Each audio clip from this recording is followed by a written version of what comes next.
The Little Blue Book. Conny Mendez. Warning. Any metaphysical book should be read many times. Each time it is reread, it is better understood. However, only that which is practiced remains with us, because that which is only read and not used, goes away. Introduction. The present booklet is written in what this author calls, words of a penny. That is to say, in the simplest terms, with the intention of making it understandable to all those who need to know the truth of God, and do not have the knowledge with which to digest the texts of psychology and metaphysics, as they are written in Spanish. Every time we hear or read something new, unknown to us, it awakens cells that were asleep in our brain. The second time we stumble upon that new idea, we understand it a little better. The cells start working on the idea and, soon after, light is made, in our mind, i.e. we accept the idea, adopt it and put it into practice automatically. This is how we awaken, learn, evolve and advance. It is not necessary to make superhuman efforts to get things into our heads. It is a natural process, however, we must be willing to reread and reread again, until we feel that what we have learned is automatic. That is all. Carry a copy of this booklet with you in your purse or pocket. Put another one on your bedside table. Reread it often, especially every time you have a problem, every time you are faced with a distressing or upsetting situation, whatever it may be.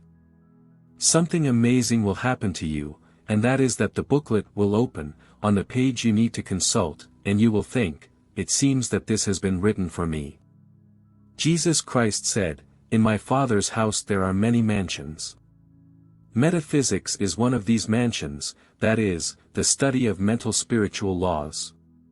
It does not interfere with spiritualism, although this is also a mansion in the Father's house. May this little work bring you all the peace and prosperity, which it has brought to so many others. Blessings to you. Chapter 1. Dynamic Christianity. Before undertaking any trade, the candidate who is going to perform it, receives instructions, or studies the technique of the same. However, there are those who undertake their task totally blind, without instructions, without technique, without compass or design, without notions of what they are going to find.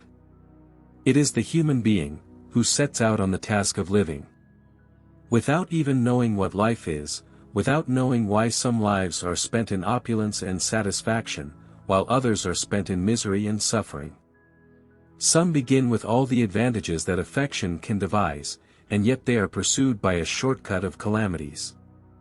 And the human being struggles in conjectures, all erroneous, and the day of his death comes, without his having even guessed the truth of it all.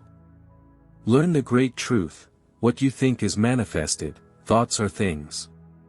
It is your attitude that determines everything that happens to you. Your own concept is what you see, not only in your body and character, but outwardly, in your living conditions, in the material, yes, just as you hear it. Thoughts are things. Now you will see.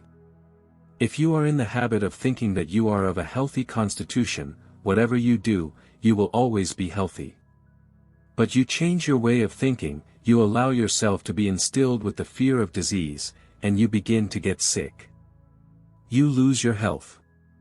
If you are born into wealth, you may always be wealthy, unless someone convinces you that destiny exists, and you start believing that yours can change, according to bumps and setbacks, because you are believing it. Your life, what happens to you, obeys your beliefs and what you express with words.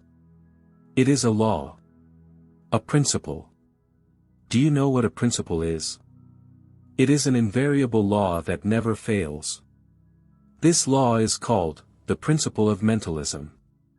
If in your mind is rooted the idea that accidents lie in wait for us at every step, if you believe that the infirmities of old age are inevitable, if you are convinced of your bad or good luck, whatever you normally expect, for better or worse, that is the condition, which you will see manifested in your life, and in everything you do.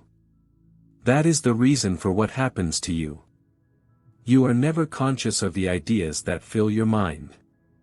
They are formed according to what we are taught, or what we hear said. As almost all of us are ignorant of the laws that govern life, laws called, of creation, almost all of us spend our lives, fabricating contrary conditions for ourselves, seeing how that which promised to be so good, turns bad. Groping, as if blindly, without compass, rudder or compass. Blaming our ills on life itself, and learning by dint of blows and blows, or attributing them to the God's will. With what you have read so far, you will have realized that the human being is not what we have been led to believe. That is to say, a cork in the middle of the storm, tossed here and there, according to the waves. His life, his world, his circumstances, everything he is, and everything that happens to him, are his creations and no one else's. He is the king of his empire. He is the king of his empire. He is the king of his empire, and if his opinion is, precisely, that he is but a cork in the middle of a storm, so be it. He has believed it and allowed it. To be born with free will means to have been created with the individual right to choose. Choose what? To think negatively or positively. To be pessimistic or optimistic.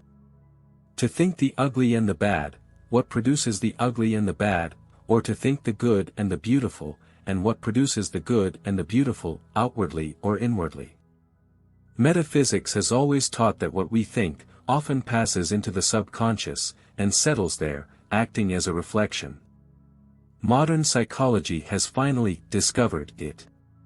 When the human being is involved in the effects of his ignorance, that is to say, that he himself has provoked a calamity, he turns to God and begs him to deliver him from suffering. Man sees that God sometimes attends to him, and that at other times, inexplicably, he does not attend to him. It is in the latter case that his relatives console him by telling him that we must resign ourselves to God's will. In other words, everyone takes it for granted that the will of the Creator is evil. But, at the same time, religion teaches that God is our Father. A Father all loving kindness, mercy. Do you see how these two theories do not agree? Does it seem like common sense to you that an all-loving, infinitely wise Father could feel and express ill will towards his children?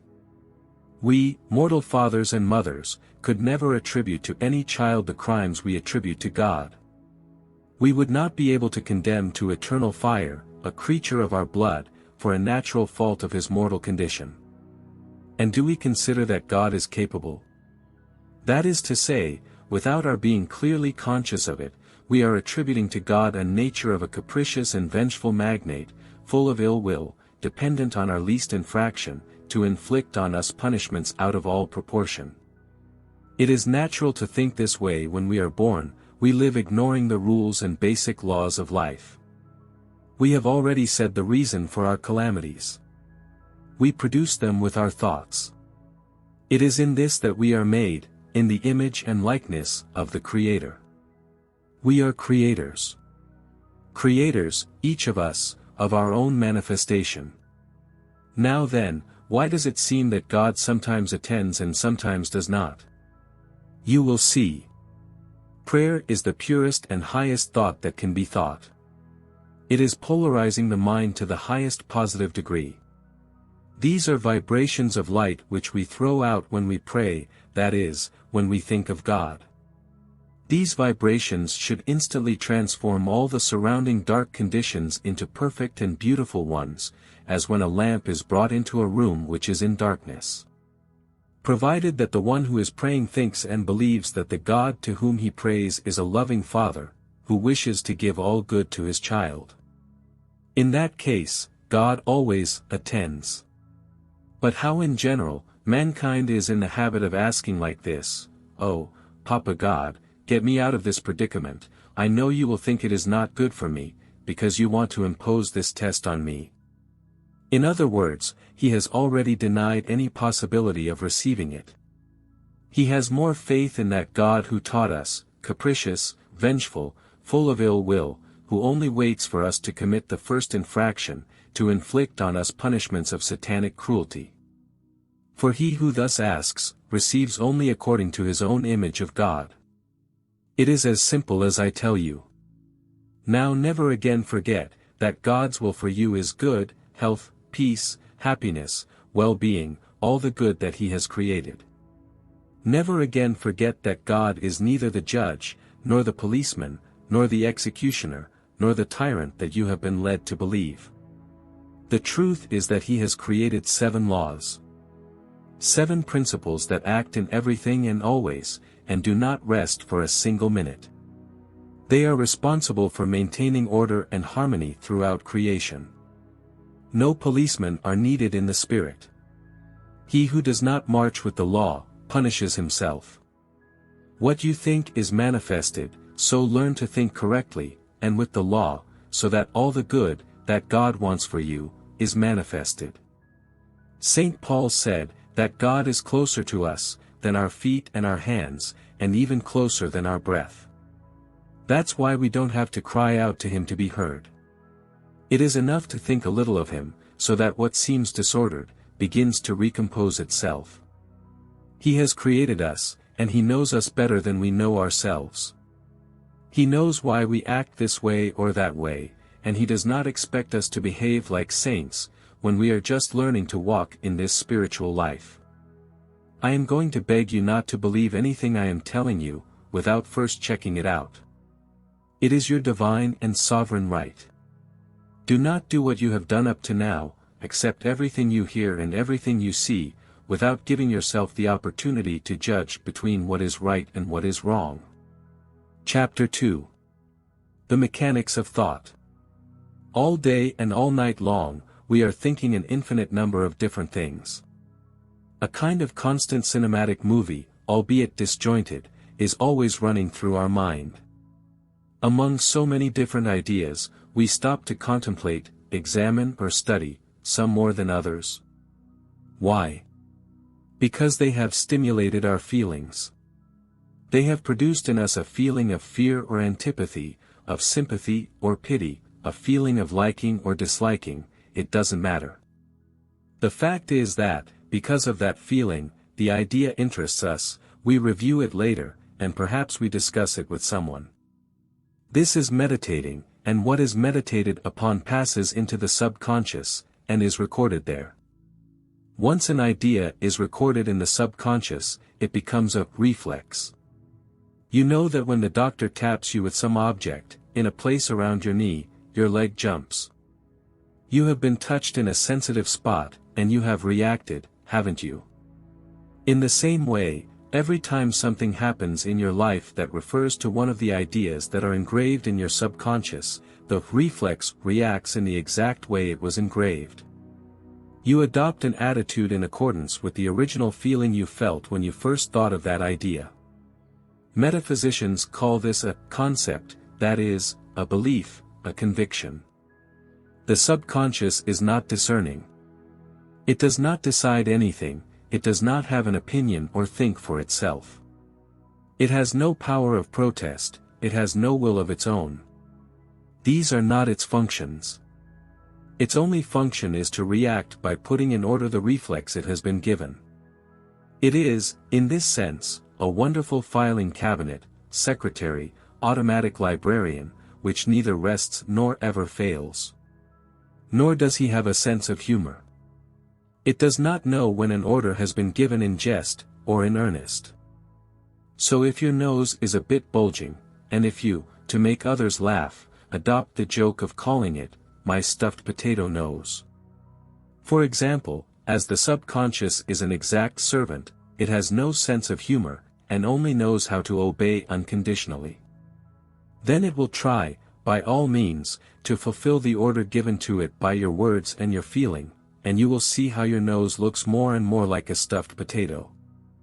The word metaphysics means, beyond the physical, that is, the science that studies and deals with everything that is invisible to the physical senses. It gives you the reason for all that we do not understand, for all that is mysterious, and it is exact, as you will see as you read this booklet. Now you will see, You remember the first time you heard the word cold mentioned. You were very small. Your elders said the word, and taught you to fear it. By dint of repeating it, they taught you to understand it. They told you not to get your feet wet, not to stand in a draft, not to approach someone, because he had a cold and it would stick to him, etc., etc. All of this was recorded in the subconscious, and became a reflex. You never had to remember the warnings of your elders. The damage was already done. From then on, your subconscious would give you a cold, the best it could give you, every time you stood in a draft, every time your feet got wet, every time you came near a cold, and every time you heard there was a cold or flu epidemic. Because of your elders, because of what you heard others say.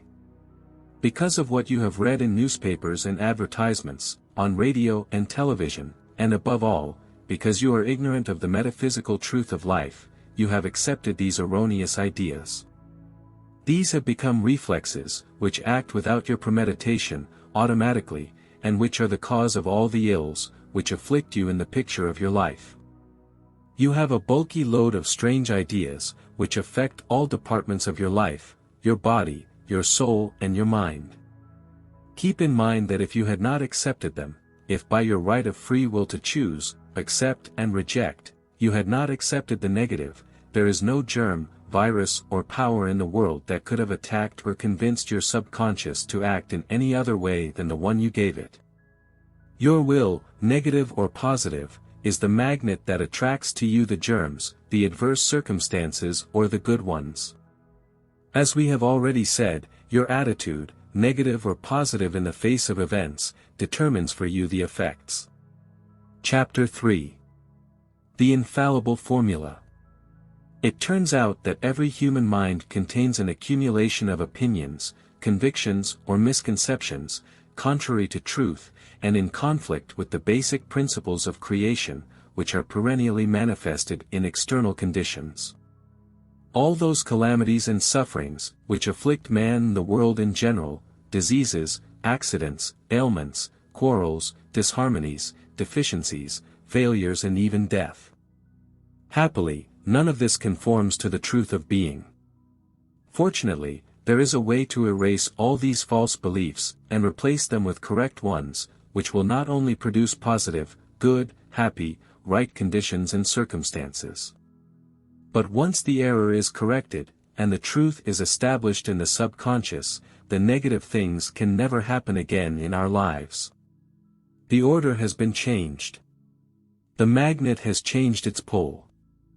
It is absolutely impossible to attract anything that does not already find its correspondence in us.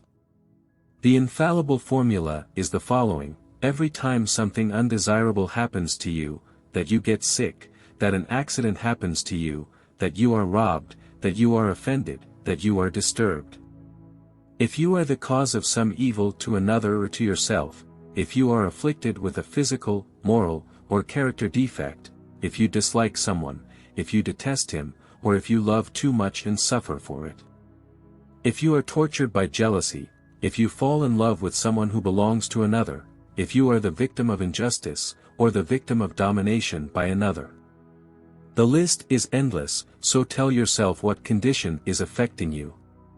Know the truth. Thus Jesus Christ, the greatest of all masters of metaphysics, said, "Know the truth, and it shall set you free." Truth, the supreme law, is perfect harmony, beauty, goodness, justice, freedom, health, intelligence, wisdom, love and bliss. Anything contrary to this is appearance. It is contrary to the supreme law of perfect harmony, and therefore is a lie, because it is contrary to truth. Your higher self is perfect. At this moment and always has been perfect. It cannot get sick because it is life. It cannot die for the same reason. It cannot grow old. It cannot suffer. It cannot fear. It is beautiful. It is love, intelligence, wisdom, bliss. That is truth. It is your truth, mine, that of all human beings, and right now. Not that the human being is God. Like a drop of sea water, it is not the sea. But it embraces all that forms and contains the sea, to an infinitesimal degree. And to an atom, that drop of water is a sea. Whatever you're manifesting, anything that is happening to you, that is contrary to perfect harmony, or anything that you yourself are doing or suffering, contrary to perfect harmony, is due to an erroneous belief that you have created, that you know, and that you are reflexively throwing outward, and attracting its equal from the outside. It has nothing to do with your higher self. It is still perfect. Your conditions and your situation are perfect. Now, in each of the circumstances listed above, you must remember what I have just told you, first of all, and then say mentally or out loud, as you wish, I do not accept it. Say it firmly but with infinite gentleness. Mental works do not need physical strength. Neither thought nor spirit has muscles. When you say, I do not accept it, do it as if you were saying, I do not feel like it, calmly, but with the same conviction and firmness, without shouting, without violence, without a movement, without abruptness. After you have said, I do not accept it, remember that your higher self is perfect, that its conditions are perfect.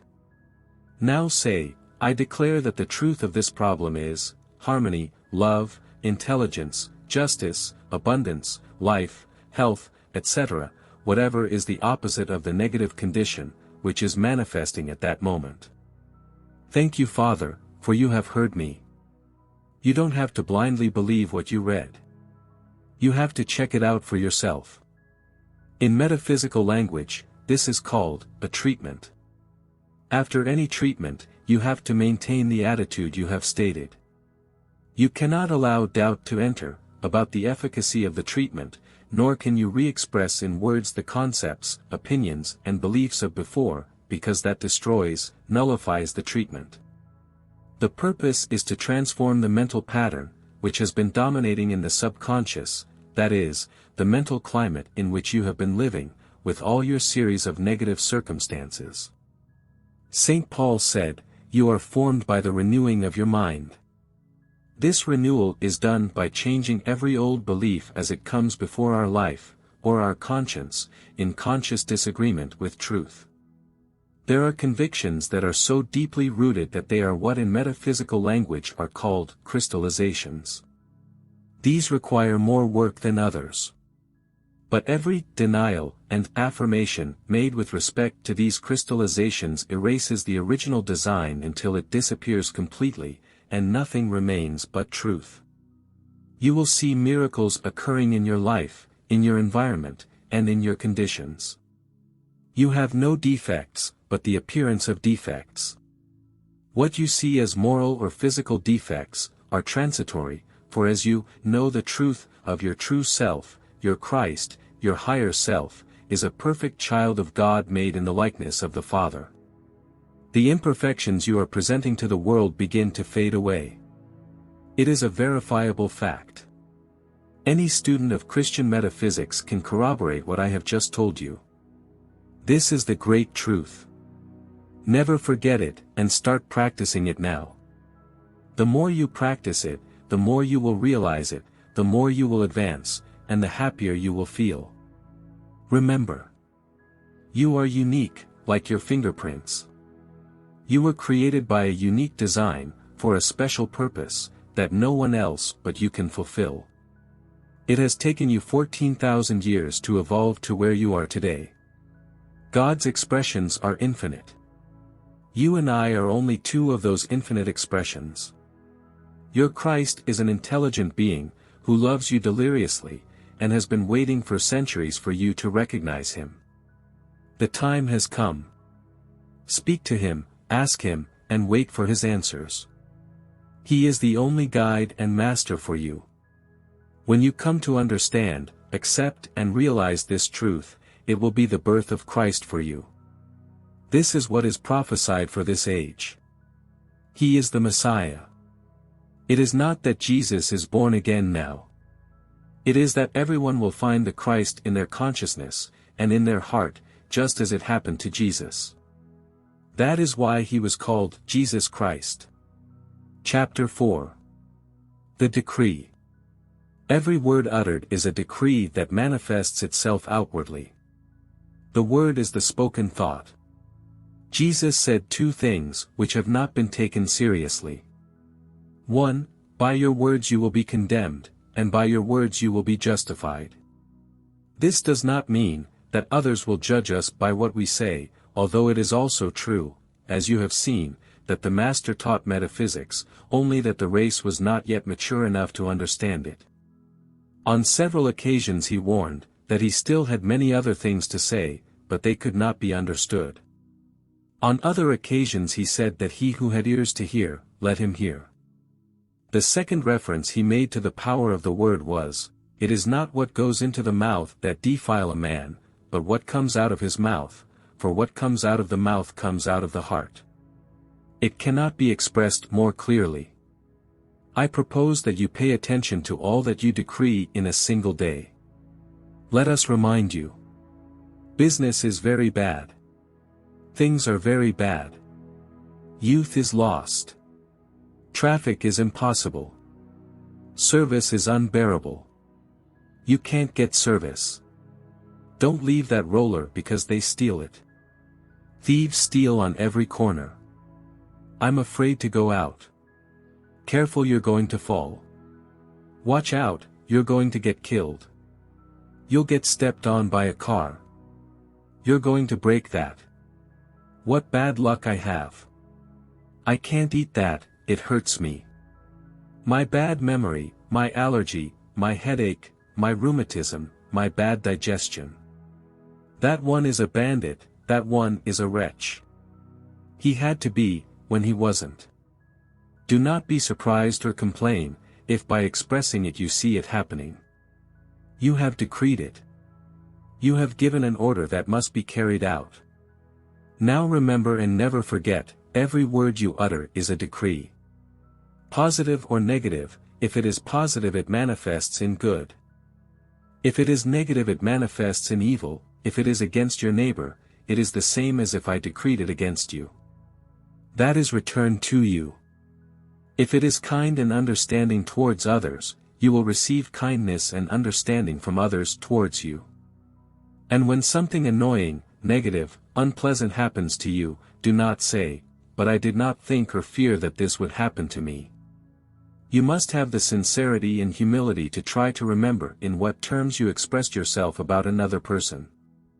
At what moment it came out of your heart, a very old concept, rooted there, that perhaps is nothing more than a social custom, like the generality of those mentioned above, and that you really do not wish to continue using.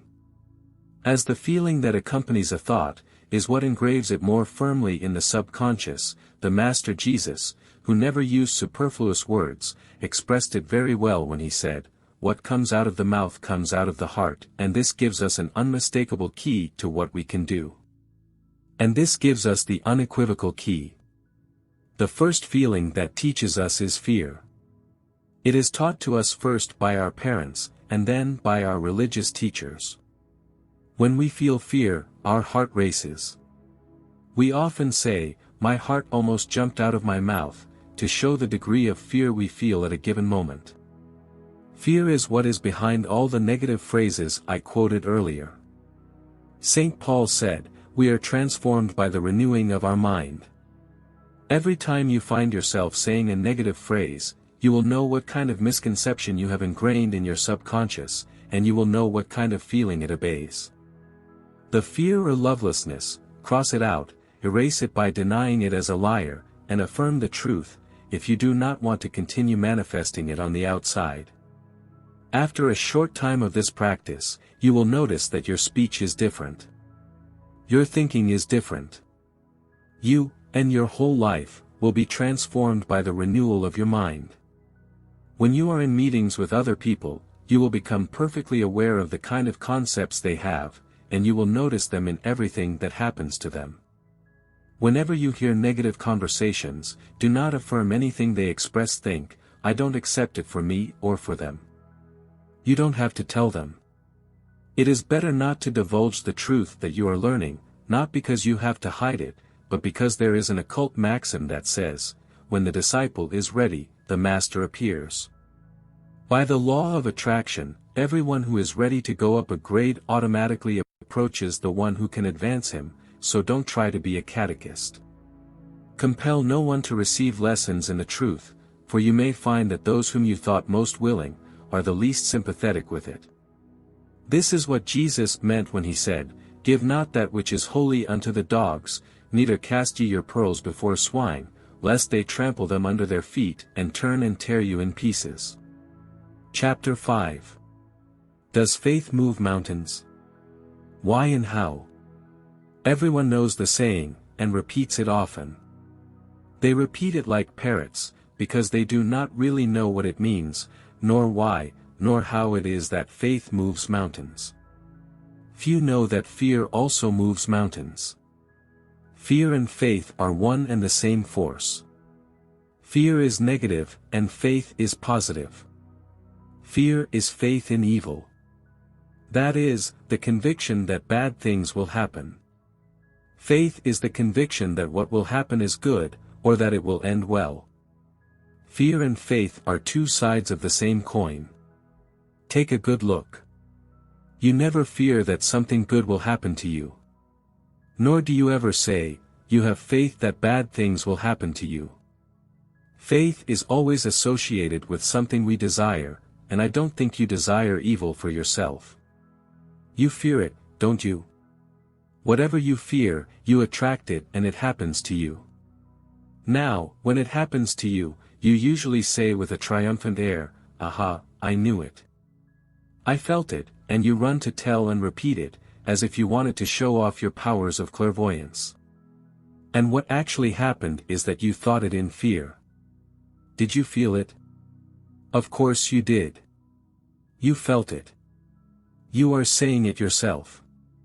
You know that whatever is thought, feeling at the same time and emotion, is what manifests or attracts. You anticipated it and hoped for it. Anticipating and expecting is faith. Now notice, that whatever you wait for with faith comes to you, and happens to you. So, if you know this is so, what stops you from using faith for everything you desire, love, money, health, etc.? It is a natural law. It is a divine ordinance. Christ taught it in the following words, which you know, "Whatsoever ye shall ask in prayer, believing, ye shall receive." I did not invent it. It is in Matthew chapter 21, verse 22. And St. Mark expresses it even more clearly, "Whatever you ask for in prayer, you must believe that you will receive it, and it will be given to you." St. Paul says it with words that have no other interpretation, "Faith is the certainty of things hoped for, the conviction of things seen." I have told you before that faith is the conviction of what is good. Now I will tell you that conviction comes from knowledge. Suppose you live in a province, and you have never been to the capital.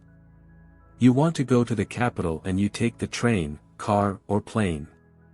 You know where the capital is, and how to get there. One day you head for the capital, and you use whichever means of transport suits you best, but on the way, you're not afraid of detouring to the moon, are you? If you were a wild Indian, you would be trembling with fear, because you are totally unaware of what is happening to you. But if you are a civilized person, you go calmly, knowing that at such and such an hour, you will arrive at the capital. Knowledge. Ignorance of the principles of creation is what makes the world fear evil, not knowing how to use faith, or even what it is. Faith is conviction, assurance, but these have to be based on knowledge of something. You know that the capital exists, and that you are going towards it. That's why you know you won't end up on the moon. Now you know that when you desire something, if you fear not getting it, you will not get it. If you deny it before you receive it, as in the example already given, of the prayer addressed to God by the generality of humans, "My God, grant me such a thing, although I know that you will not give it to me, because you will think that it does not suit me." You will not obtain it because you have denied it beforehand. You have confessed that you do not expect it. Let me give you the metaphysical formula, to get what one desires. It is a formula, to be used for everything. Try it for yourself. Do not blindly believe me. I desire such a thing, in harmony for the whole world, and in accordance with the divine will. Under grace and in a perfect manner. Thank you, Father, that you have heard me. Now do not hesitate for a moment. You have used the magic formula. You have fulfilled the whole law, and it will not be long before you will see your desire manifested. Be patient. The longer you wait, the sooner you will see the result. Impatience, tension and mental insistence destroy the treatment. The formula is what in metaphysics is called a treatment. So that you know what you have done by repeating the formula, I will explain the process in detail. By saying, in harmony for the whole world, you have eliminated all danger of your convenience harming others, just as it does not become possible for you to wish evil for another. When you say, in accordance with the divine will, if what you wish is less than perfect for you, you will see that something much better happens than you expected. In this case it means that what you were wishing for, was not going to be good enough, or was not going to be as good as you thought. God's will is perfect.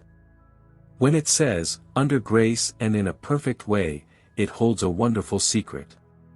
But let me give you an example of what happens when you don't know how to ask under grace and in a perfect way. A lady, in urgent need of a sum of money, asked for it on the 15th of every month. She had absolute faith that she would receive it, but her selfishness and indifference did not inspire her to ask for it with any consideration for others. The next day, a car damaged her daughter, and on the 15th of the month, she received the exact amount she had asked for. It was paid by the insurance company for her daughter's accident. She asserted the law against herself. To ask under grace and in a perfect manner, is to work with the spiritual law. The law of God, which always manifests itself on the spiritual plane. There, on the spiritual plane, all is perfect, without hindrance, without obstacle, without hindrance, without stumbling or harm to anyone, without struggle or effort, smoothly, all with great love, and that is our truth. That is the truth which, when known, sets us free. Thank you, Father, for you have heard me, is the highest expression of faith we can cherish. Jesus taught it and applied it to everything, from before breaking the bread, with which he fed 5,000, to telling how to turn the wine into his blood. Giving thanks to the Father, before seeing the manifestation. As you will see, everything Jesus taught was metaphysical. Whatever you desire, whatever you need, you can manifest. The Father has already foreseen everything, he has already given everything, but you have to ask for it, as you feel the need. You just have to remember, you cannot ask for evil for another, because that is returned to you, and whatever you ask for yourself, you must also ask for all mankind, because we are all children of the same Father. For example, ask for great things. The Father is very rich, and he does not like stinginess. Don't say, Daddy God, give me a little house. I only ask for a little house, even if it is small. When the reality is that you need a very big house, because your family is big. You will only receive what you ask for. Ask like this, Father, give me and all mankind all the wonders of your kingdom, and now make your list. And now make your list. To strengthen your faith, make a list of the things you want or need. List the objects or things. Next to this list, make another list enumerating the things you wish to disappear, either in yourself or externally. On the same paper, write the formula I have given you above. Now, read your paper every night, and do not allow yourself to feel the slightest doubt. Give thanks again, every time you think of what you have written. When you see the things you have listed come to pass, cross them out. And at the end, when you see them all done, don't be so ungrateful as to think, maybe they were going to give them to me anyway, because that's a lie. They were given to you because you asked for them correctly, and the outside accommodated to let them pass you by. Since you are already very accustomed to feeling fear, for various reasons, every time you find yourself attacked by a fear, repeat the following formula, which will erase the reflex you have engraved in your subconscious. I am not afraid. I do not want to be afraid. God is love, and in all creation, there is nothing to fear. I have faith. I want to feel faith. A great master used to say, the only thing to be afraid of is fear. You must repeat the formula, even when you tremble with terror. At that moment, all the more reason. Only the desire not to fear, and the desire to have faith, are sufficient to nullify all the effects of fear, and place us at the positive pole of faith. I suppose you already know the psychological principle, which says that when one habit is erased, it must be replaced by another. Every time an idea crystallized in the subconscious is denied or rejected, it is erased a little. The little vacuum thus created, must be immediately filled with an opposite idea. Otherwise, the vacuum will attract ideas of the same type, and which are always suspended in the atmosphere, thought by others. Little by little you will see that your fears will disappear, if you have the will to be constant, repeating the formula, in all circumstances that arise. Little by little you will see that only the things you want to happen will happen to you. By their fruits you shall know them, Jesus said. This great instrument, the power of decree, is presented to us in that extraordinary account of creation found in the first 2 chapters of Genesis in the Bible. I suggest that you take some time to read this wonderful account. As you read, you will realize that man, that is, you and I, was not created to be the fixture of circumstances, the victim of conditions, or a puppet moved by powers outside his domain. On the contrary, we find that man occupies the pinnacle of creation. That far from being the most insignificant thing in the universe he is, by the very nature of the powers given him by his Creator, the supreme authority appointed by God, to rule the earth, and all created things. Man is endowed with the same powers of the Creator, because he is made in his image and likeness. Man is the instrument through which the wisdom, love, life and power of the Creator Spirit are expressed in fullness. God placed man in a receptive and obedient universe, including his body, his affairs, his environment, who has no alternative but to carry into effect the edicts or decrees of his supreme authority. The power to decree is absolute in man, the dominion God gave him is irrevocable. And although the basic nature of the universe is good in the Creator's evaluation, it can appear to man only as he decrees it to appear. We see that as long as man was obedient to his Creator, kept his power to think and make decrees, in tune with the spirit of good, which is the structure of creation, he lived in a universe of good, a Garden of Eden. But when man fell, eating from the tree of the knowledge of good and evil, and chose to base his thinking in the use of his powers, on good and evil, what as a free agent he could do, he immediately found sweat and thistles, mixed with his daily bread. Since the fall, man has been busy declaring his world good or evil, and his experiences have been in accordance with his decrees. This evidently shows how the universe responds, and how complete and far-reaching are man's dominion and authority. Chapter 6. Love. There remains only this chapter to complete your knowledge of the first principle of creation, the principle of mentalism, whose motto is, all is mind. Jesus Christ said, "Ye are gods," Gospel of John 10 verse 34. Just as creation was all manifested thought, so man, who is a potential God, creates with thought all that he sees manifested, in equality and likeness with his Creator. This you have already learned. You have also learned the mechanics of this mental creation, the character, positive or negative, of what you have created, the force, faith or fear, which determines the character, the manner of changing the outward aspect of what you have created, denying and affirming. The power of the word, which is spoken thought, and which therefore confirms the orders you have given with your thoughts. And finally, the infallible formula for creating, manifesting and obtaining the best, the highest, the perfect, know the truth. In obedience to the ordinance of Master Jesus, you know that this truth is that we were created perfect, by a perfect Creator, with the perfect essence of Himself, with free will to create positively or negatively. Therefore, evil is not a creation of God. It has no power in the face of truth. That disappears by substituting it, by the positive thought and word that Jesus said, "Resist not evil," Matthew 5:39, that is to say, that we dominate evil with good. The only truth is the good. From now on, you will never again be able to blame anyone for what happens to you. You will have to look yourself in the face and ask yourself, how was my mental climate in this circumstance? Was it positive or negative? Did I feel faith or fear? What kind of decrees have I launched with my words? You will have to be honest, and answer the truth. Are you happy with what you are seeing? Or do you dislike it? You will say.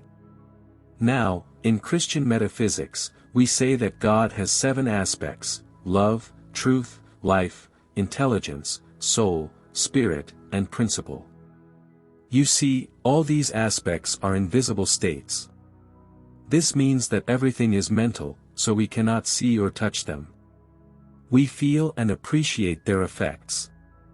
They exist, they act, they are real, they are things, and none of them can be denied. Love is called the character of God, the first aspect of God, the most potent of all forces, and the most sensitive. Few people know what love really is.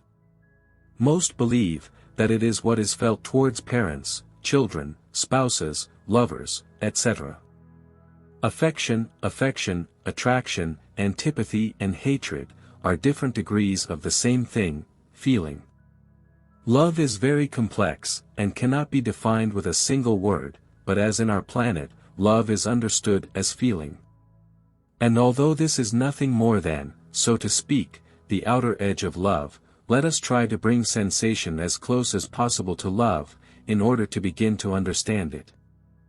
The central point on the scale, which goes from hatred to feeling, and which we call love, is tolerance and goodwill. It seems a contradiction, but when one loves too much or too much, tolerance and goodwill are lacking. When one hates, tolerance and goodwill are lacking. In other words, both excessive love and excessive unlove are the negation of tolerance and goodwill. Jesus said, "Peace to men of good will." The implication is that anything beyond that does not bring peace. Peace is in the center, the perfect balance, neither too much nor too little, and so in everything. All excesses, even the excess of good, excess of money, of love, of charity, of prayer, of sacrifice, etc., unbalance the weight of the balance, they lead more to one side, and take away peace. When Genesis says, "Of all the fruits of paradise you may eat, except of the fruit of the tree, of the knowledge of good and evil," it refers precisely to that. The trunk of the tree symbolizes the center, the balance. The branches start from that center, spread out to all sides, and produce fruits. Some manifest themselves as good, others as evil. They symbolize the extremes. You will see then that, the forbidden fruit, which has caused so much tribulation in the world, is nothing other than the extremes, the excess in all aspects, since God, who created everything, declared good all His work, read it in Genesis, and only mentions the word evil, with respect to the excess. A parenthesis, to recommend you to read and meditate, on Ecclesiastes, chapter 3, which begins, "Everything has its time." The Bible. Let us return to love.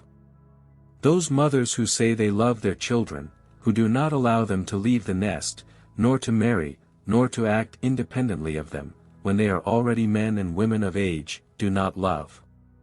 They are selfish, and what they feel is a desire for possession. Those girlfriends and wives who suffer tortures of jealousy, the same. These types of love are nothing more than an excess of feeling. They exceed the measure and, therefore, go far beyond tolerance and goodwill. Excess of sentiment usually shows that there is a failure in the development of intelligence. This will undoubtedly cause indignation in those people who fill their mouths calling themselves very sentimental. No one likes it when someone else discovers their lack of intelligence, but they can show it. The excess of emotionality, like all excess, is bad. It is the proof that what counteracts it is missing. Excess heat, for example, is balanced by an equal amount of cold, to make it bearable or unpleasant. Intelligence is cold. Emotion is warm. A great emotional capacity is a magnificent and highly desirable quality, provided it is balanced by an equal intellectual capacity. This is what produces great artists. But the artist has his art in which to pour all his emotional strength.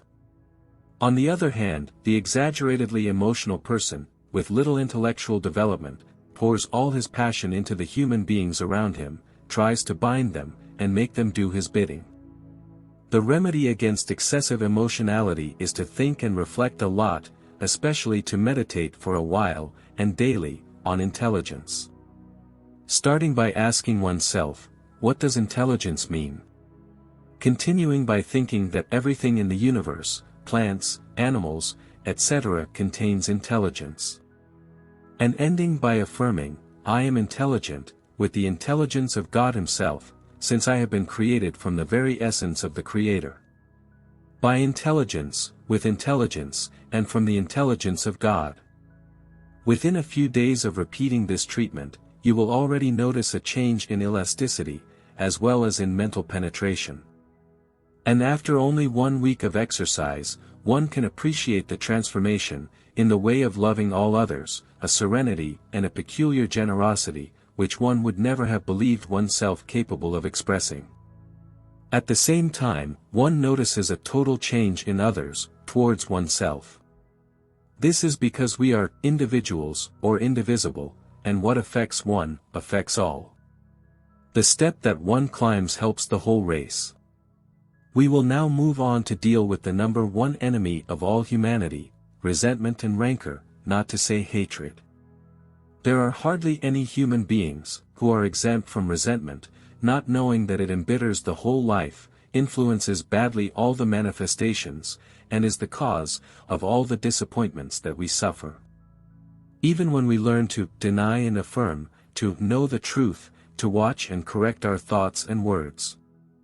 A single resentment, a grudge engraved in the subconscious and in the soul acts like a small fountain of gall, which emanates its drop of bitterness, staining everything and surprisingly contradicting our greatest desires. Nothing, not even the most perfect manifestation, can last as long as this infectious focus exists, spoiling our own being. The Bible, churches and religions are tired of advocating forgiveness and love towards our enemies. And it is all in vain, as long as we are not taught the practical way to impose forgiveness towards those who hurt us.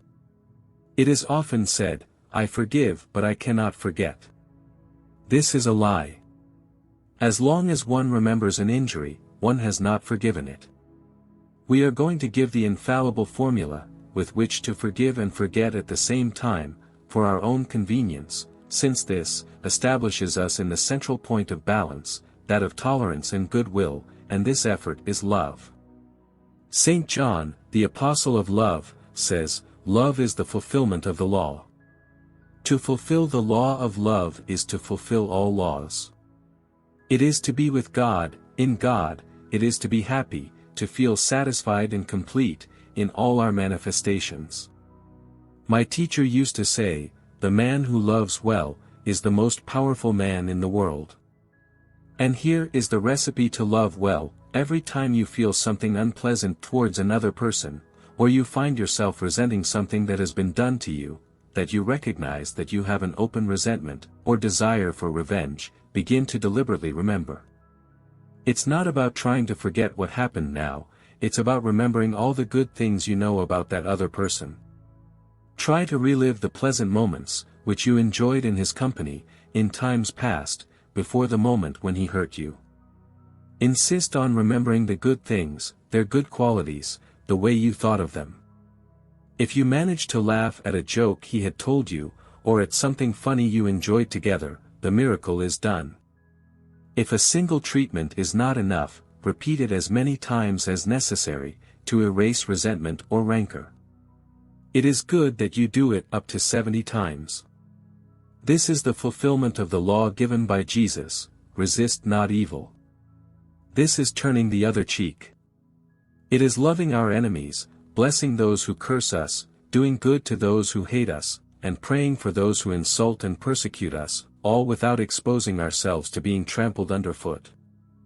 If you do it with sincerity, you will realize something very strange, and that is that, first, you will feel liberated, and then, that a mountain of small inconveniences that happened to you, and that you did not know what to attribute, disappear as if by enchantment, and your life goes on rails. Moreover, you will feel loved by everyone, even by those people who didn't like you before. You will feel loved by everyone, even by those people you didn't like before. What follows is that you learn to formulate your prayers, what in metaphysics we call treatments. As all day long we are thinking and decreeing, all day long we are praying, negatively or positively, and creating our own conditions, states and events. The important thing is to remain in the state of mind that the prayer expresses. If after affirming, you allow yourself to return to the negative pole, you destroy the effect of the prayer. Watch your thoughts, and watch your words. Do not let yourself be carried away by what others express. Remember that they ignore what you already know. Whatever you think and ask for yourself, think also for others.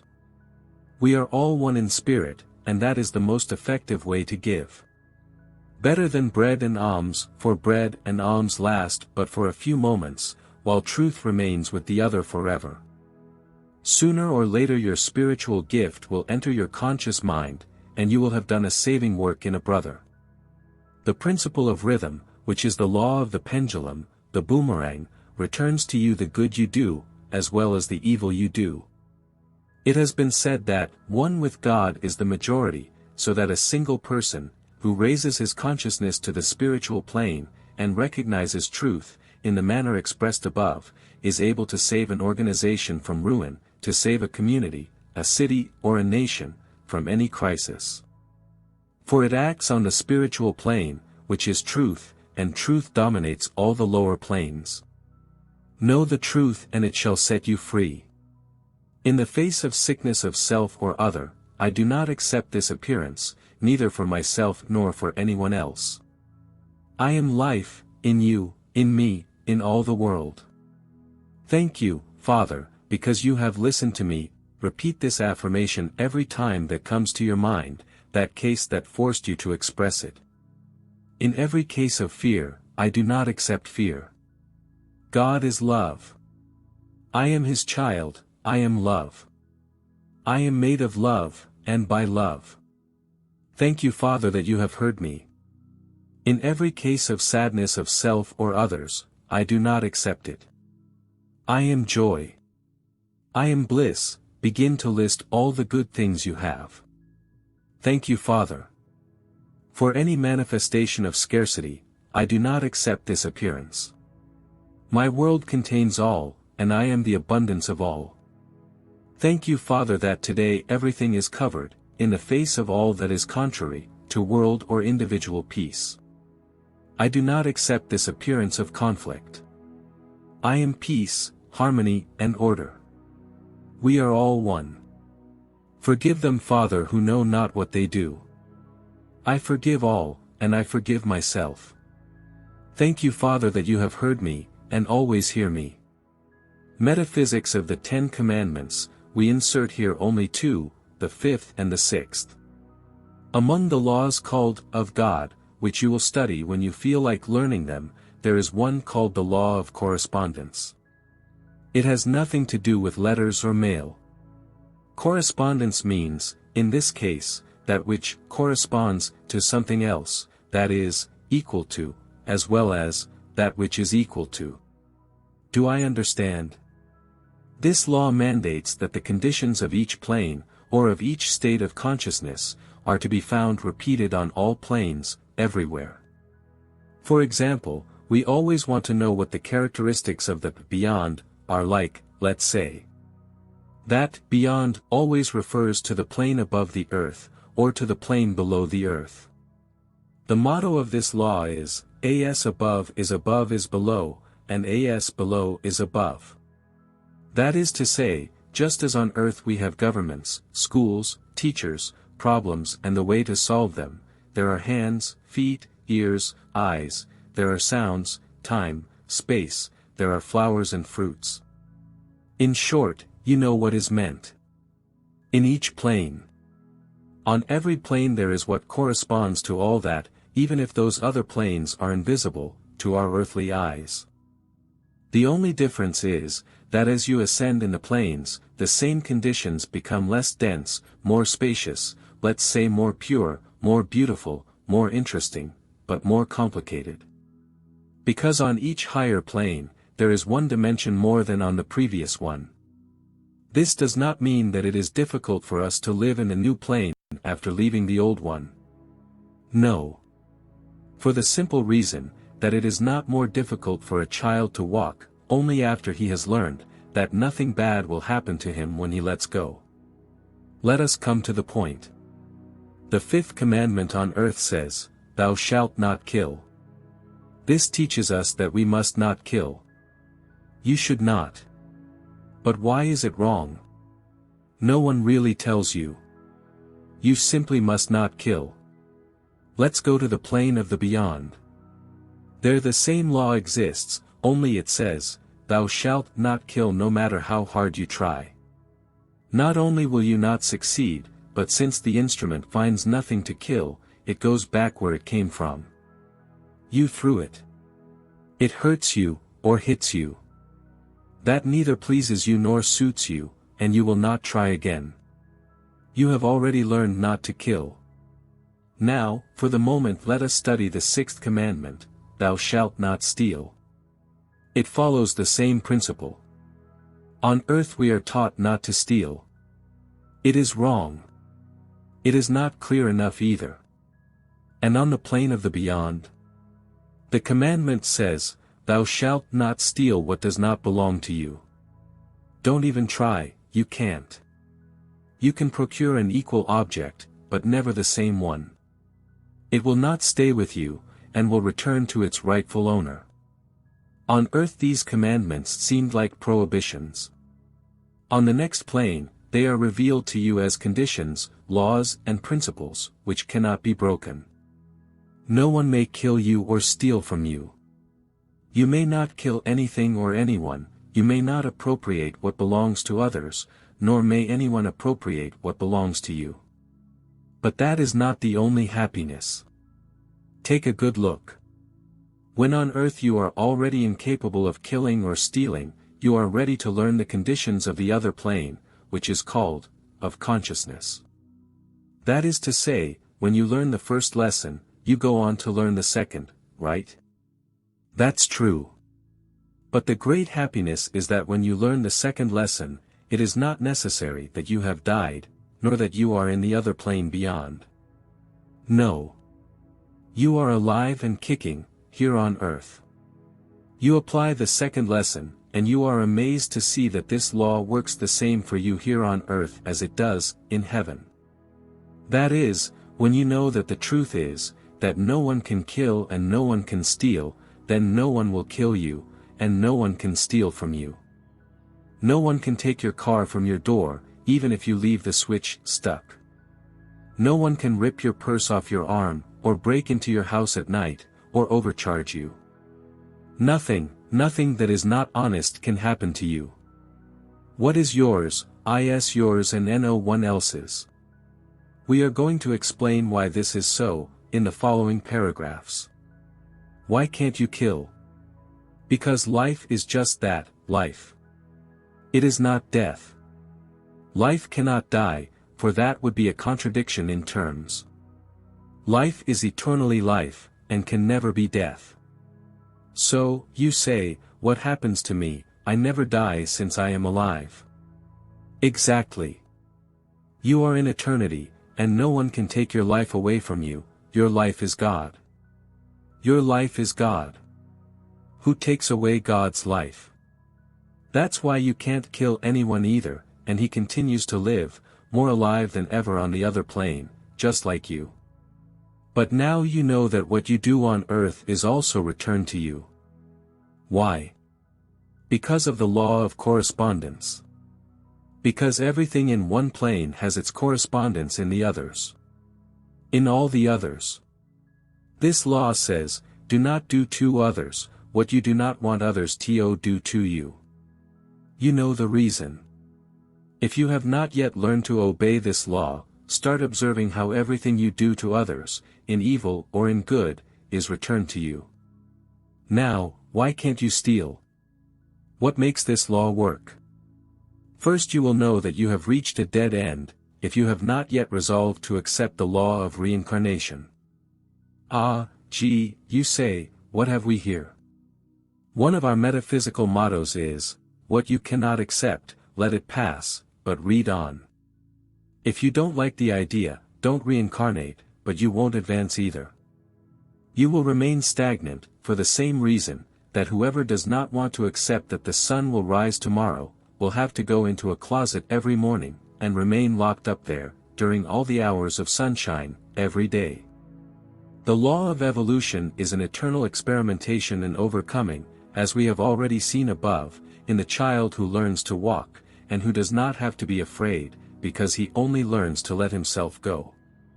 You know that everything changes from one thing to another, like the child who becomes a child. Like the child who becomes a little turkey, like the little turkey who becomes an adult, then an old man, and then leaves the old shell here, and goes to look for a new one in the hereafter. When a being dies, he finds himself in the middle of a new set of circumstances, in the beyond, but he has not lost anything of value, such as hearing, sight, feeling, will, free will, the faculty to move, to communicate with others, his identity, his I. On the contrary, since there is one more dimension, one sees more, hears more, feels more, understands more, embraces more, etc. In other words, nothing of what has been acquired can be lost. It is only adapted to the new conditions of the plane. This means, that on each plane, you acquire new, greater skills and knowledge. In each incarnated life, one acquires new experiences and learns to use new objects and instruments, which, although material here on earth, have their correspondence on the other invisible planes. For what kind of advantage would it be, to become a finished musician in the world, and not be able to externalize it on the next plane? And you have arrived at the great explanation. What you acquire, you know, the instruments you have had to employ, to learn to use, like cutlery, a bed, a match, etc., on each plane they have their correspondences, don't forget.